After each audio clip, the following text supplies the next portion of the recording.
everybody. Welcome to the Phillies Sports Convo. I'm Jason Lee. This is episode 19, and before we get to our guest, just some business to take care of. If you're looking for something to do on a Tuesday night, please join me. I'm in Warminster every Tuesday night at the Blue Bar. Cool little spot on York Road between Street Road and County Line Road. I do a trivia night there every Tuesday, 7 till 9. It's a lot of fun, some cool prizes, great food, great drinks, and it's really a fun crowd too, so come on out for that. All right. My guest for episode 19, he's a repeat guest. He decided to come back again, and I'm really appreciative of that. You know him, gosh, from so many different things. I mean, he's a columnist for the Inquirer. He's a host on WIP, and his now former co-host called him the best columnist in the city, and I can't argue that point. I mean, that's what Glen Macnow said. It is Mike Sielski. Mike, how you doing, man? Thanks for coming back here. Appreciate it. Thanks for having me, Jason. I should say, with respect to Glenn's compliment, which I appreciated, there were only like half a dozen of us in the whole city. And some of them are really good, even better than me. So while I appreciate him saying that, it's not like it's a wide swath of the media population. No, I understand what you're saying. Unfortunately, the business has changed. Newspapers have changed. And your other business, radio, that's changed a lot too. But dude, you look, you know I'm a fan of yours. This is not just BS for the podcast. I think you're a phenomenal writer, both in the newspaper and in books, which we'll get to later on in this conversation. But as we're recording this on Wednesday afternoon, just hours ago, the news broke about your new co-host who is going to try to fill the big shoes of Glen Macnow on Saturdays at WIP, Rob Ellis. And on social media, I think you said something like you couldn't ask for a better partner. Rob's great. To me, he was the logical choice, but tell me why you feel that way. Well, Rob and I have known each other and been friends for, close to 20 years. I got to know him through his full-time work at Comcast Sportsnet back in the day and NBC Sports Philadelphia now, and through WIP. And I think, Jason, that Saturday morning show from 10 to 1 on WIP is in some ways unique. In a lot of ways, it's unique. It's almost sacred ground. What Glen Macnow and Ray Dittinger did with that time slot in terms of making those 3 hours of talk radio a little smarter, a little different from everything else that's on the radio when it comes to talking about sports. I joke with my friends and family that show is almost like NPR for Philly sports talk. But that's a great analogy. Yeah, but that doesn't quite capture it either, because we do like to have fun. We want the show to have a sense of humor. We don't just talk about sports. You know, one of the segments of the show that Glenn had been doing for a long time and that he and I continued was the What We're Watching segment, where we would talk about the shows that we were streaming on whatever streaming network we had, or the movies that we had happened to see.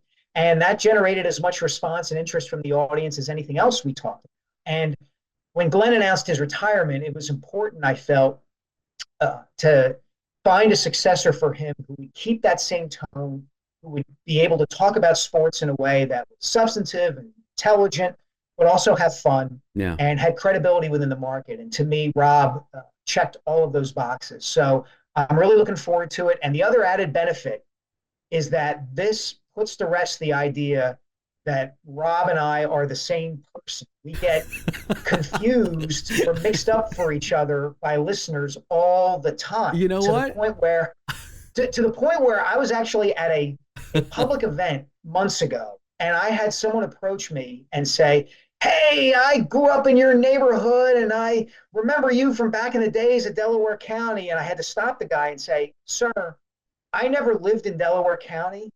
I think you mean Rob Ellis." And he's like, "Oh, yeah, I probably do." So hopefully this will persuade everyone that we're actually two distinct human beings. You know, I never made that connection, but now that you say something, I can kind of see it and I can kind of hear it. That's funny.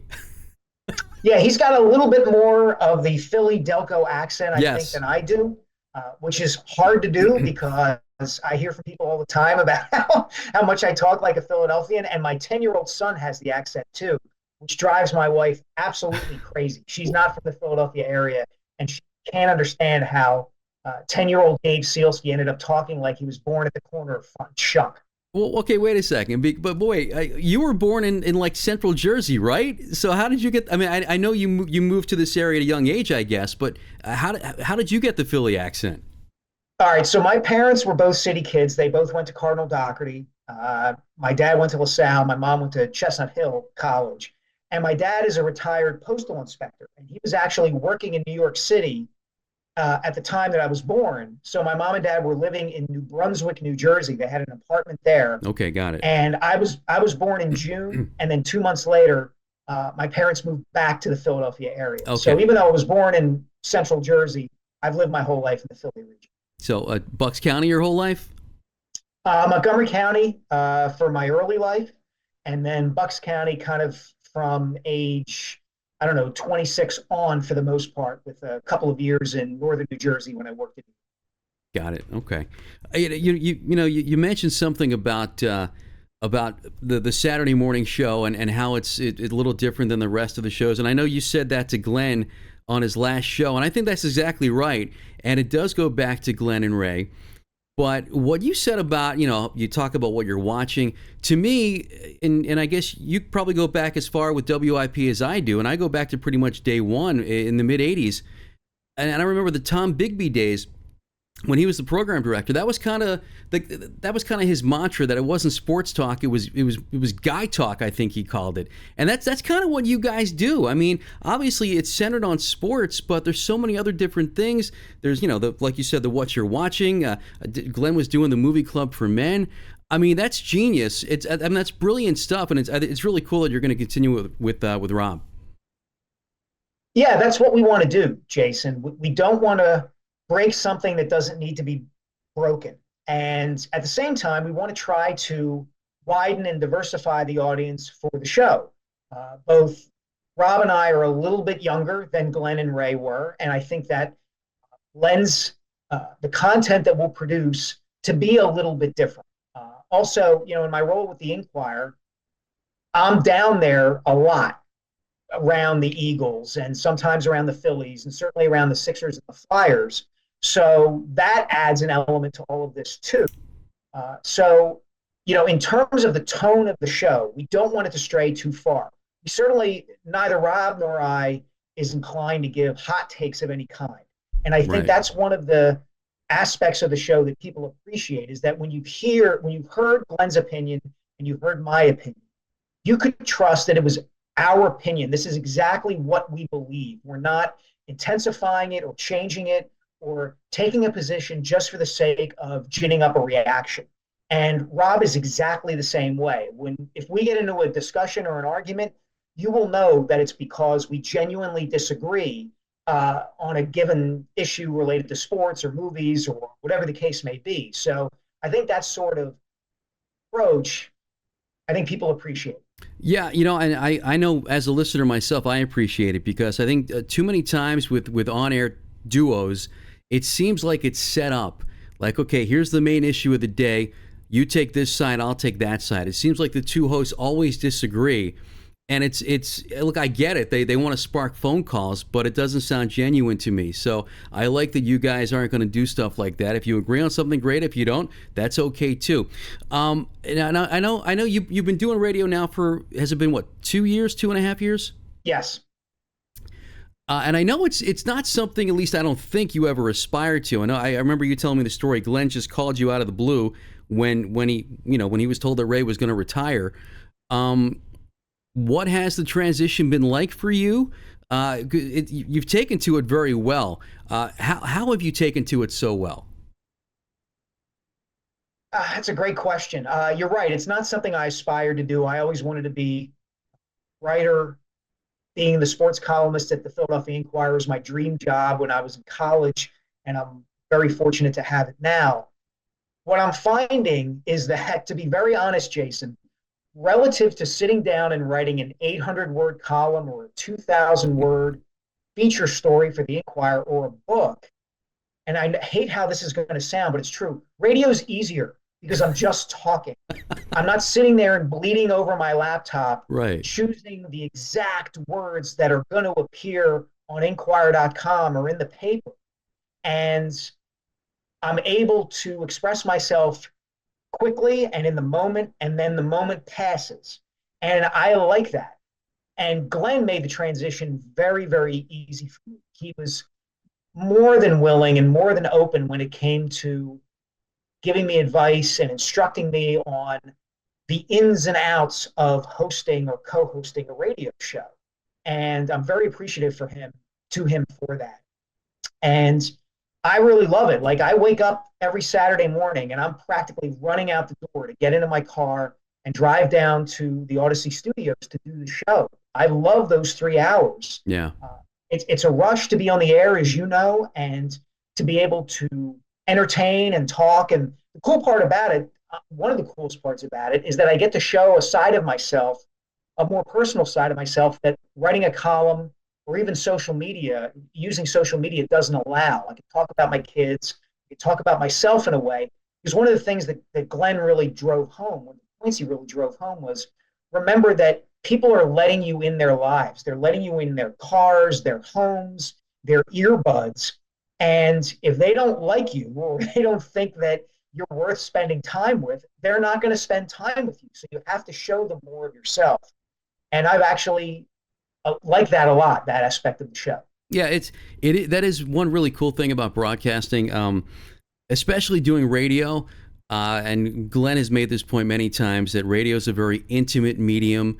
A lot of times it's just you and one other person listening to the radio, and that's it.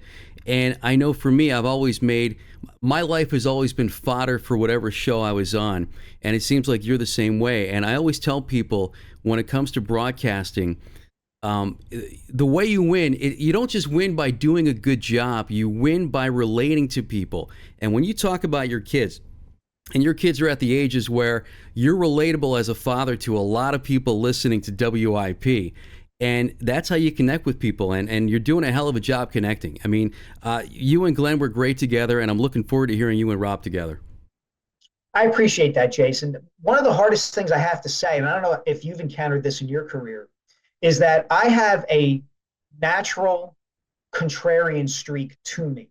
I like discussion, I like debate, and I like being able to take a position, not necessarily one that I don't believe in, but I like asking questions. I like kind of probing people just over dinner or beers. Hey, okay, you're saying X, but have you thought about Y? And on the one hand, that can be really helpful when you're hosting a radio show. But to your point about the intimacy of it, I don't want to take that too far. I don't want to be an annoying companion to people while they're listening to the show. So I'm really eager to get going with Rob because there are going to be times where we disagree. There are going to be times he brings an element of passion. In fact, today he brought it. There was a caller on the morning show when he was hosting. It was a Cowboys fan. Rob just let him have it. That hasn't been me. That hasn't been me so far in the show. And I'm in a different position, right? Like I'm still covering these teams day to day as a columnist and a quasi-objective observer. So I can't lapse into full-blown fandom or full-blown critic. I have to be able to show my face in the locker room, in the clubhouse, right, in front of the coaches and executives. So it's challenging, but I love it. You know, I never thought about that, but that's a great point for guys like you. And I know Marcus Hayes is a part-time host at WIP as well. How much harder is that for you? That's a great point. I never thought about it that way. It's a bit of a challenge, Jason. It really is. I find myself prefacing a lot of what I say on the show with the phrase, if I were a Philadelphia sports fan, blah, blah, blah, blah, blah. Because I'm really not one. I was one when I was a kid and a teenager and into my college years. But ever since I've been working in the market and writing in the market, and it's been more than 2 decades, you can't look at it that way. You have to be able to be critical in an intelligent, reality-based way of these teams and these athletes and these executives, and sometimes the fan base too. I don't want to kowtow to the fan base and tell them things that they want to hear. And so that's a bit of a challenge, especially when, as I said, you do end up walking into the locker room or showing up at practice, and these athletes hear what you say and they read what you write. And there's a measure of accountability there that people who just say stuff on the radio or people who just call into a radio show or post something on social media don't have to face, and it makes a difference. Yeah, no, that makes sense. Did it help you, the fact that your co-host was a newspaper guy who transitioned to radio? And I mean, look, let's face it, WIP was a factory for that with Angelo and Al, Mike Missinelli, Anthony Gargano was another one. So many newspaper guys made the move to radio. How much did that help you? It helped a lot. Glenn understood exactly the position that I'm in, and he was able to help me kind of negotiate it and deal with it in all the right ways. You know, he made the transition back in the early 1990s. He spoke openly about what a challenge it was at the time to kind of put his journalism instincts to the side a little bit and be more of an entertainer. But he made the jump. Like, he wasn't working for the Inquirer at the time that he became a host at WIP. Marcus and I are kind of trying to straddle both worlds. And it does change what we say and affect what we say on the radio, because I think our instinct is we have to be able to answer for this in a way that we would if we were writing it for Inquirer.com or the next day's newspaper. So we can't go off half-cocked about something. It's not in our DNA to do that. Right. We're always kind of thinking, is this accurate? Is this realistic? Is Nick Sirianni going to come at me in a press conference? Not that I'm afraid of that or don't accept that as part of my job, but if he does, do I have evidence and a leg to stand on to make my point? Got it. I want to talk more about Glen. Just an amazing career. What was it, 31 years, I guess, at WIP? Yep. And again, you and I go back a long time with the station. If you can kind of just encapsulate briefly, what has his impact been to the station? What's his legacy there? I think Glen is the ultimate five-tool player when it comes to radio. I said this the other day on the show. It might have been the next to last show that we did together. You're talking about someone who could be smart, who could be funny, who could talk about things other than just Philadelphia sports. As you mentioned, the movie Club for Men, what we're watching. He would do the food tours. Oh, I forgot about those. Yeah, he totally versatile. Could host a show by himself, could be a great co-host, could take the lead, could be a point guard setting up his partner or partners, could be a great interviewer. One of the things I'm most proud of from the 2 years that we were together is that we did some really good, solid, news-breaking interviews on the Saturday morning show. You know, we had Danny Briere, the Flyers general manager, on, and he told us and made it public for the first time that they were open to trading Carter Hart. Right. We had Dan Hilferty and John Middleton on a couple of weeks ago. That was great.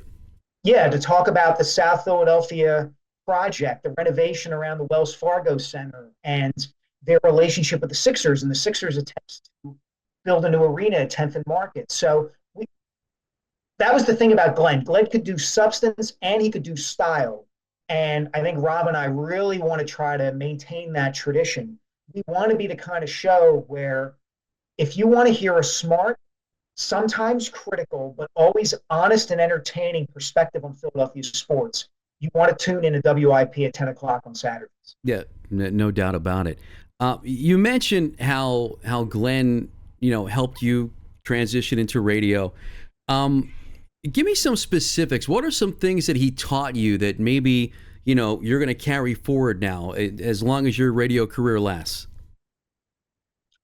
Yeah, it's kind of nuts and bolts stuff, Jason, but as you know, the nuts and bolts stuff really, really matters. Sure. One of the tricks he taught me was that when a caller's name comes up on the call screen, generally it also says what they want to talk about. So when you introduce that caller and bring him or her on the air, mention the subject that they said they wanted to talk about, because that encourages them to stay on that topic and not get too far afield. So, Hey, we got Gary from Kensington calling in. He wants to weigh in on the Aaron Nola situation. Gary, what do you think about Aaron Nola? And you're leading Gary to talk about Aaron Nola as opposed to ranting about any number of topics that aren't interesting or that aren't that no one's interested in hearing from Gary about. One of the perspectives that Glen and I shared was that, and this may be difficult for people who listen to the station all the time to understand is that we didn't want to have to rely on callers. This is something I feel very strongly about. I love when people call into the show and we want to get intelligent people to weigh in. But nobody is really listening to any kind of talk radio show or a podcast to hear from the people calling in. It's the hosts who are supposed to be informative and entertaining. Yeah. Nobody listens to Howard Stern for somebody calling into Howard Stern. If you're into politics, nobody listens to Michael Smerconish's show to hear from Joe Blow about the election. They want to hear from Michael Smerconish. Right. And Glenn and I always felt the same way about the Saturday show. They wanted to hear from me and Glenn. They wanted to hear from Glenn and Ray. And I think Rob and I feel the same way. Our partnership is what's going to draw people in to listen. If we get somebody who calls in who's really sharp and smart and asks a good question or makes a good point, that's one thing. But we don't want to rely on that because it lets the show kind of get away from the people who are supposed to be the draw. No, I totally agree with that. And again, like you said, no disrespect to anybody calling in, but if I'm listening to talk radio, I'm listening for Joe and Hugh driving home from work. I'm not listening for the people calling in. I want to hear what Joe and Hugh have to say. I'm curious, and you know Glenn better than me, better than a lot of people watching or listening to this. His last words were, what was it? Excuse me while I disappear. He quoted John Chaney. Yeah. Excuse me while I disappear. Do you really think he's going to disappear? Or do you think, because I know people ask the same question about Angelo, and for the most part, he did disappear until he wrote his book and was promoting the book. Do you think Glenn is going to disappear? I mean, because to me, it's like once, and I know Glenn didn't start as a radio guy, but once a radio guy, always a radio guy. You can't stray too, trust me, you can't stray too far from the business. Yeah, it's an interesting question, Jason. I don't think he'll completely fall out of the public eye. He has enough of a reputation, enough of a following, and people feel so fondly about him and what, in particular, he and Ray did with that show. Yeah. That I think he'll be open to making public appearances, especially with Ray. They're so close and right. and got along so well over those 21 years together. But Glenn does want to pursue other things, primarily among them, honest to goodness, spending time with his family. Like, you hear that from a politician or an athlete or a coach, and you think, oh, that's BS. But in Glenn's case, it's genuinely true. Oh, I could tell. Got 3 grandsons who he wants to spend more time with. As he said when he was signing off last Saturday, his wife, Judy, who's a wonderful person, gave up a lot of Saturdays and Sundays where the two of them couldn't do things together, and now they can. He wants to get deeper into acting. He's done a lot of plays for the Players Club of Swarthmore, and I think he wants to kind of pursue that and see where it takes him. I think he'll check in from time to time on the Saturday show or the Sunday show that Jody McDonald's going to continue to co-host. He won't go away completely, but I don't think he's got this burning desire to stay on the station and stay relevant, every single day in a way that someone else might. I think he's going to be pretty content pursuing these other avenues. Well, that's good. And I mean, look, I've met him a handful of times. I certainly don't know the man, but I wish him the best, and I certainly have. Yeah, and I almost forgot, Jason. He's got the beer show. He's got What's Brewing. Oh, he's still doing that. Sports Philadelphia. He's doing that for at least another year. So, there you go. He will stay in the public eye that way. That show is very popular. It's amazing. I've been on the show once or twice, and it's amazing how much response I get just from being on once or twice. I can't imagine the feedback and the volume of it that Glenn gets. Oh yeah, well, no, I know the show's popular, and it's doing very, very well. I got a couple of Glen Macnow stories. Can I tell you? Sure, absolutely. All right, so and one is good, one is okay, but okay. 1995. Okay, I'm a part-time producer at WIP. The studio was still at 5th and Callow Hill in Northern Liberties, and every week it was when he and Jody did the middays, Mac and Mac, which I loved, and that's why I loved the pairing back together when they were back together on Sundays. So every week they did a show on remote at a McDonald's, like every Tuesday, and this was at a McDonald's in Berlin, New Jersey. All right, now back then, Mike, it was decidedly low tech. All right. I'm the on-site producer, and I'm on a line with the producer at the station, and I've got like little slips of paper, name, location, and Mike from Doylestown, and I hand the stacks, and then Jody would say, "Let's go to Mike from Doylestown. You're on WIP." So at one point, while they're on the air talking to a caller, I reach over to hand them a stack of caller slips, and I knock Jody's coffee over as they're on the air. Oh no! And the two of them, God love them, the two of them are getting napkins and sopping up coffee as they're talking to callers. They didn't miss a beat, man. You talk about being pros on the air. But meantime, I'm panicking because I'm thinking they're gonna kill me once we go into break. And I'm apologizing profusely. Guys, I'm so sorry. Jody, can I get you another cup of coffee? And they were both like, it happens. Don't worry about it. Jody even said, I was going to switch over to Coke anyway. It's fine. So that tells you everything you need to know about Glen and Jody as people. Yeah. It really does. Because there are other hosts who have been on that station who would not have reacted that way.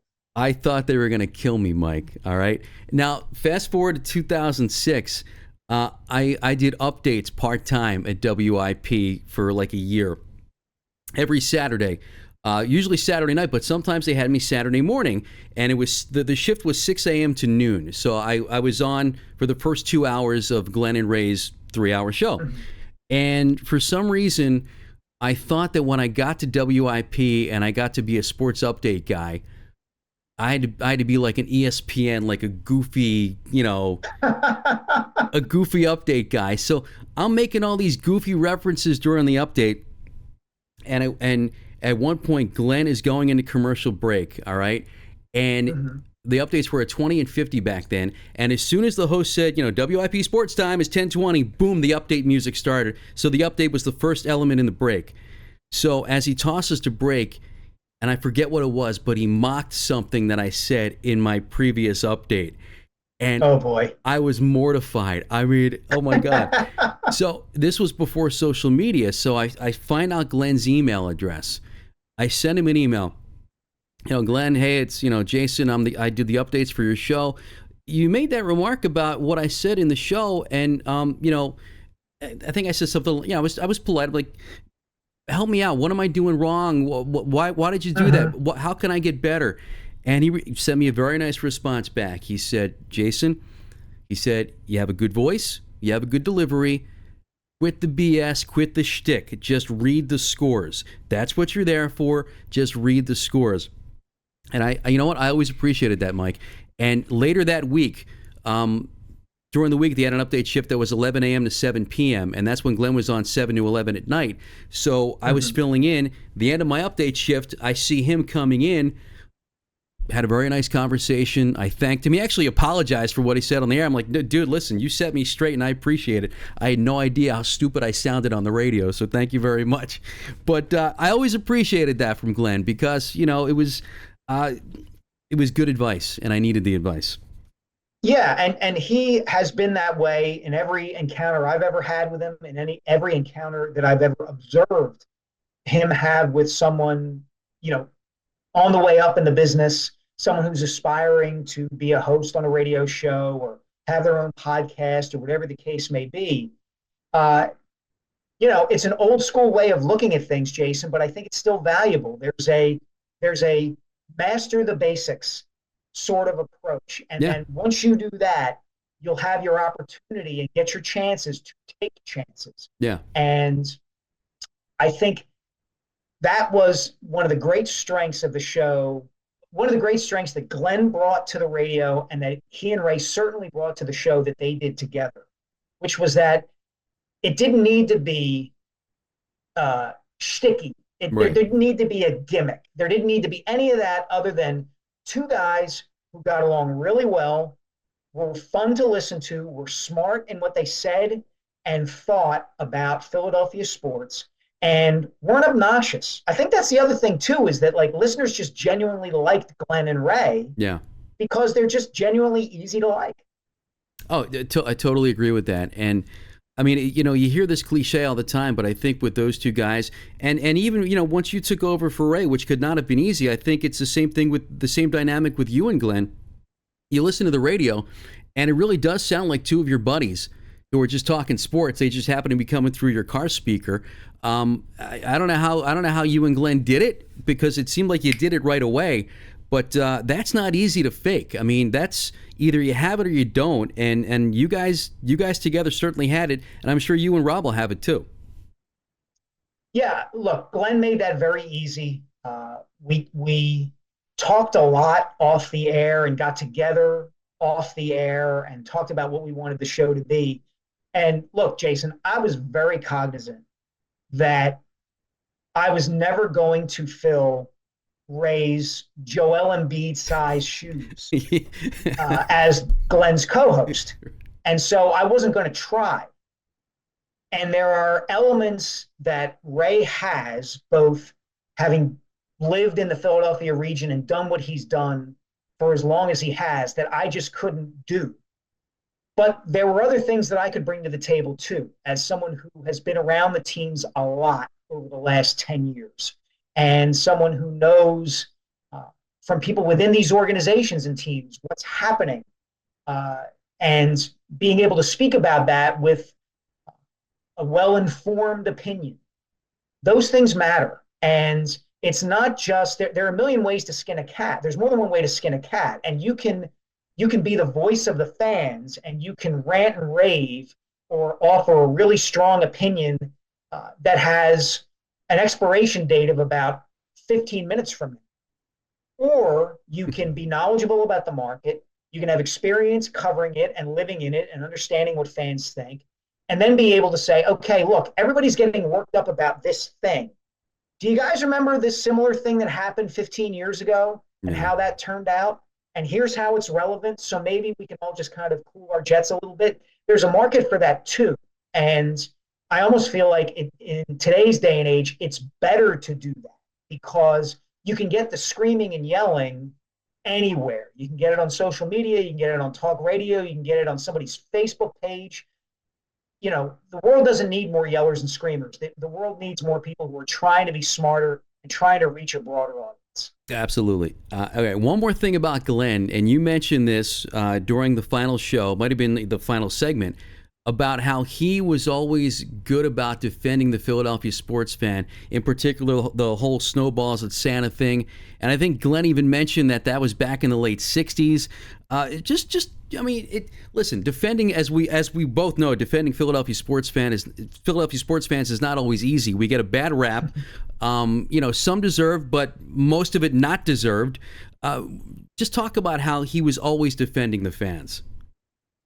Yeah, I think that might have been, if you ask Glenn, if you shot him up with truth serum and asked him this, he might say that was the biggest transition that he had to make, going from newspapers to the radio, right? When you're writing for a newspaper, you're a journalist. You're trying to inform people, and you're diving deeply into topics that are nuanced and detailed, and you're writing for a certain kind of audience, and you aren't afraid necessarily to tick off people if what you're saying is 100% true. Yeah. And you judge yourself by, I don't know, did the story you write change policy? Did it win an award? You know, are you nominated for the Pulitzer Prize or something like that? And one of the changes you have to make when you get into radio is understanding that the listeners are how you're judged. Do they tune in? Do they appreciate what you're doing? Do you understand them and put them first? And I think Glenn made that transition very, very well. And I think the listeners for him became the prime measure by which he judged himself. And that can be a challenging thing, right? It really can. If I write a column, for instance, and it ends up getting some recognition from some, I don't know, somebody who's well-known in the journalism field or well-known here or there, that's great. That doesn't necessarily mean that I'm going to be able to connect with the people who are listening to WIP at 10:25 on a Saturday morning. And you have to be able to understand the difference, and you have to be willing to talk to that group, your audience, in a way that allows them to feel affection and respect for you, to let you in. And it's a challenge. Yeah, no, I'm sure it is. And listen, Glenn will be missed. You know, he was even if you didn't know him, and I think Glenn mentioned this, there's like a friendship there, whether you know the host on the radio or not. It's, they're there every Saturday, they're there every so often, and really it is your friend on the radio, and he will be missed. I hope he calls you guys from time to time, because it would be a kick to hear him again. We will. We'll have him call in. Don't worry. Good. All right. Before we get off the radio topic, I'll just mention this briefly. There is obviously, as you know, another issue kind of hanging over WIP. Like last Saturday, I knew I wanted to listen to the radio at 10 o'clock, but I also knew I wanted to listen to the radio at 8 o'clock and find out what was going on the show before you. And we all know what's going on with Howard. He wasn't there. They said it was in deference to Glenn, which is really nice. And I don't want to put you in an awkward spot, Mike, because you are an employee there. But knowing the situation, how do you think this all plays out, or how do you think it should all play out, if you don't mind saying? I have no idea how it's going to play out. I have no firsthand knowledge of any thinking that the decision makers at WIP are engaging in with respect to Howard Eskin's future at the station. I have no clue. I haven't asked anybody who I work for about it. As far as what Howard is alleged to have done and how it ought to be handled, I generally think that when you have a position in the public eye, as those of us who are on the station or cover the teams do, you really need to carry yourself professionally at all times. Social media can be a challenging thing for me. I've gone back and forth at readers and people on Twitter in a way that but you're I look funny, back on sometimes. You're funny on social media, Mike. You're funny on social media. Well, yeah, but I can come off as a smart aleck and a smart ass, and to a degree that I'm trying to curtail. But as far as Howard goes, look, he and I, before I started working at WIP, had some social media interactions that are out there and are public. I had Jake Voracek call me a bleeping weasel during a post-game press conference. I forgot about that. And Howard weighed in on Jake's side of that. I didn't appreciate. Yeah. Now, the other aspect of this too is that back in 2004, when I was the sports columnist of the Bucks County Courier-Times, I wrote a column arguing that Howard should be banned from the Eagles locker room because he was, and I think still is, maintaining a website, www.howardeskin.com, in which he was handicapping NFL games. Yeah. And in 2004, there was a sign right there in the Eagles locker room that said, there's no consorting with gamblers. And, Howard, I felt, was putting those players at risk, that he might find out Donovan McNabb had a sore ankle. Good point. Get some inside information and handicap games accordingly. And it was a risk, and it was unethical. Yeah. And I actually interviewed Howard for that column and wrote the column. And Howard ripped me on the air a few times here and there. Back then, I was a pipsqueak at the Bucks County Courier-Times, but I stand by where I wrote then. So there's stuff out there between Howard and I if people want to find it. As far as his future at the station, I have absolutely no idea. I really don't, Jason. That's the God's honest truth. Oh, I haven't asked anyone. I haven't asked anybody at IP about it. Yeah. I'm only there Saturdays. I'm like the fourth line left winger on the Flyers. I'm just going to skate my wing. If someone passes me the puck, I'm going to dump it in or take a shot or pass it to a teammate, and then I'll go back to the bench. Hey, listen, I get it. I used to work in that building at a different radio station on weekends, and my attitude was the same. I'm going to come in, do my shift. I have no idea what happens here Monday through Friday. I'm going home. All right. Well, listen. I mean, it'll be interesting to see what happens with that situation, just to say the least. I feel like people are going to be listening to the radio every Saturday morning at 8 o'clock to see what happens. If he's there, if he's not there, but I guess time will tell. All right. Yeah, as a general matter too, Jason, the station as a whole has just been undergoing some transition, right? Like Angelo Cataldi retired, Glen Macnow has retired. There is new blood coming into WIP, and I think just as a general matter, how the station evolves from here is going to be interesting to watch. Yeah, absolutely. And and Howard's son is in the afternoon now, and Yeah. I think he sounds fantastic. By the way, I think he and Ike and Yeah, I Jack like are. Spike a lot. Yeah, I I do. mean, I never met Spike, but he seems like a good dude, and by all accounts, everybody I know who knows him haven't heard a bad thing about him. And Yeah, he's it's a tough position for him to be in. yeah, and Very tough. and he certainly had an impressive career for a relatively young guy. He's in his mid to late 40s. He Mhm. ran the show in New York for a while, and now he's back in Philly. All right, I want to actually talk some sports with you. We're 35, 40 minutes into the conversation. Let's finally talk sports, Mike. So Sounds good. as we record this on Wednesday afternoon, of course, the All-Star game was Tuesday night. Decent showing for the Phillies, even though the NL lost. Looking toward the second half of the season, and people make fun of me, and maybe it's because I've been a Philadelphia sports fan my whole life, because people are rah-rah, and look, the Phillies are the best team in baseball. I still worry. I still see a lot of the warts. I mean, looking into your Mike Sielski crystal ball, how do you see the second half, assuming there's no, catastrophic injury, of course, but with that caveat, how do you see the second half playing out? Well, I think Dave Dombrowski is going to make a move at least at the trade deadline. And if I were him, I'd be prioritizing the bullpen. Mm-hmm. My feeling about the bullpen of a team that has playoff aspirations and World Series aspirations is that relief pitchers are to playoff baseball what defensemen are to playoff hockey. You can't have enough of them. Good analogy. Because they're going to get hurt or Yeah. they're not going to play well, and you need guys to fill in and come up and get outs or neutralize the other team's top scorer in the case of the NHL. So if I were the Phillies, I would be looking to add another bullpen at least. I know how good the bullpen is, but games get shorter earlier in the playoffs, even with the rotation that the Phillies have. And as good as it's been and as deep as those top four guys go into games, you're going to need more arms. The Phillies basically ran out of arms against the Diamondbacks last year. Yeah, their offense went in the tank. Totally get that. They also had two late leads in games 3 and 4 that their bullpen couldn't put away. Right. Because Rob Thompson felt like he had to go to Craig Kimbrell. And by the end, Jeff Hoffman was really the only guy who was getting outs consistently.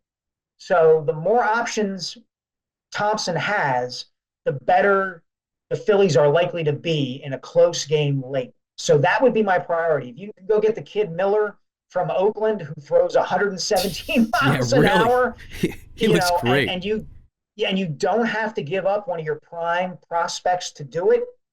That's where I would look first. Do they need offense in the outfield? Yeah, they absolutely do.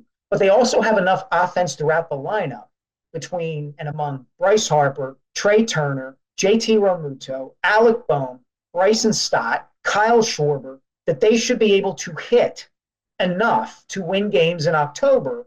The pitching worries me more. Yeah, well, I'm with you on that. And you're talking about the bullpen. Sir Anthony still worries me. I don't trust Jose Alvarado.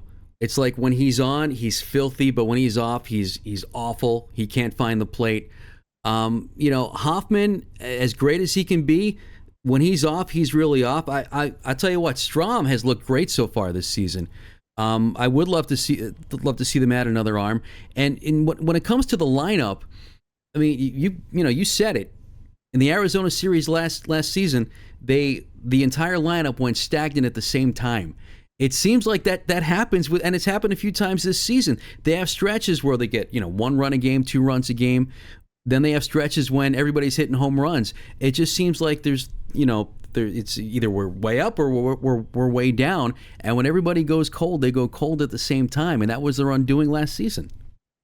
Yeah, that's the risk reward of the kind of team that Dombrowski has built. We saw that in 2002, right? Where in those, they beat the Cardinals in the first, kind of play-in round. Yeah. And then they demolished the Braves and demolished the Padres because they have Harper, Schwarber, Rhys Hoskins, all hot as a firecracker. Yeah. And then everything goes south after game 3 in the World Series against the Astros. And you saw the same thing last year. They home run after home run against the Braves, and they demolished the Marlins before that.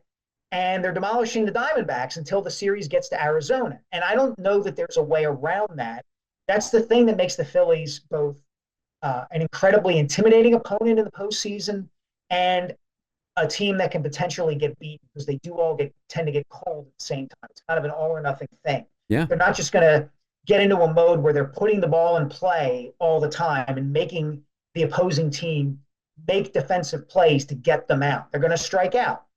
So I think that, to me, is part of the reason why you have to do everything you can if you're Dave Dombrowski to solidify that bullpen as much as you can, because there are going to be games like we saw last year against the Diamondbacks where you've got a 1-0 lead in the 7th. Right. And your team, despite all those great hitters, probably isn't going to get you another run because they're swinging through pitches all night. And you just need to be able to hold that opposing team down. And the more options you have to do that, the better off you'll be. Yeah, I want to go back to pitching for a second because I just thought of this. Now, Zach Wheeler's been having back issues, and I mean, I don't know if you have any inside info on this, but we've all had back problems, and back problems are no joke. And if you're a pitcher and you're throwing, 90, 95, 100 miles an hour, that can't help your back. So, is this something we should be worried about, do you think? I don't have any inside information on this, Jason. I think your point is very well taken. I think they have relied on their starters quite a lot in the first half, more than just about any team in the majors. They have stretched these guys out. The Phillies, by far, I believe, lead the majors in most starts their starting pitchers have gone into the 7th or finished the 7th inning more often than any team in baseball. So it might do well for them. They would do well to dial that back and keep these guys as fresh as possible. Look at Ranger Suarez. He's taking on a workload that he has never taken on in any of his seasons in the big leagues. And you want those guys to be pitching well and sharp come October. Look, my feeling is this. I totally get where you're coming from. And I wrote at the start of the season that the Phillies were World Series or bust. And I still feel that way. Mm-hmm. But that doesn't mean you can't just enjoy the night-to-night excellence of this team. It's been a fun summer if you're a Phillies fan because this team is that good. They play that well. Yeah. And that's what the fun of a baseball season is supposed to be. It's the night-to-night enjoyment out of your team's excellence. Yeah, no, you're right about that. You mentioned Ranger Suarez. His struggles lately. I know his velocity's down, but how much of his struggle is JT Realmuto not being there, do you think? I think that would help when JT comes back. I think it'll help quite a bit. Some of it is physical. Some of it, his velocity is down. His breaking pitches aren't quite as sharp. There isn't that distance between the fastball and the changeup that he relies on. I mean, the guy throws, 4 or 5 different pitches. And I think once JT is back, you're likely to see a much better version of Ranger Suarez. All right, a couple more questions, and I'm going to let you go. Training camp for the Eagles coming up. Is it next week it starts? Yeah. I get all my dates mixed up, especially in the summertime, Mike. Do you get to training camp? Not this year. Okay. I am in 6 days. I am hopping a plane to Paris. I'm going to be covering the Olympics for the Inquirer. No way. So I will be. Yeah. So I'll be in France. I had no idea. That's fantastic. Yeah. So I have some stories kind of stashed away that I've already done, and a few more that I'm going to do. And for instance, on Sunday the 27th, I will be at the USA-Serbia basketball game in Lille, France, watching Joel Embiid go against Nikola Jokic, in the Olympics. So oh my God, I won't be training camp this year, but the Eagles are interesting because they got a lot of question marks. Oh my God, that's fantastic. You're going to be in Paris. Okay, well, let me ask you this. Since you're going to be over there, you're going to be watching Embiid. People, kind of run hot and cold as to whether they think Embiid should be playing in the Olympics. What are your thoughts on that?